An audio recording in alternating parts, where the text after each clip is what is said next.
মালদ্বীপের মাঠে মালদ্বীপের বিপক্ষে ম্যাচ, অথচ মালদ্বীপের ফুটবলারদের ওপরই চড়াও বাংলাদেশের সমর্থকরা।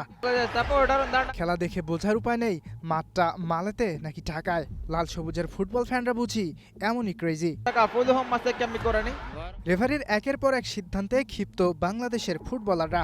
ম্যাচের শেষ দিকে সবকিছু চলে যায় নিয়ন্ত্রণের বাইরে। সাইড বেঞ্চে থেকে রেফারিকে বাজে মন্তব্য করে লাল কার্ড দেখেন মিরাজুল। তবে আলামিন যা করলেন তা সম্পূর্ণ অপেশাদার। লাল কার্ড দেখায় রেফারিকে দিতে শুরু করেন একের পর এক ধাক্কা। সবচেয়ে বাজে পরিস্থিতি তৈরি হয় ম্যাচের একদম শেষ মুহূর্তে। দুই দলের খেলোয়াড়দের হাতাহাতি শুরু হলে গ্যালারি থেকে মাঠে ছুটে আসেন দর্শক। রেফারির পক্ষে আর খেলা চালিয়ে যাওয়া সম্ভব হয়নি। বাজিয়ে দেন শেষ বাঁশি, আর আশাভঙ্গ হয় বাংলাদেশ। ডায়মন্ড জুবলি ফুটবল টুর্নামেন্টের ফাইনাল খেলতে হলে মালদ্বীপের বিপক্ষে জিততেই হতো বাংলাদেশকে। তবে ম্যাচ শেষ হয়েছে 1-1 সমতায়। দুই দলই গোল পেয়েছে পেনাল্টি থেকে।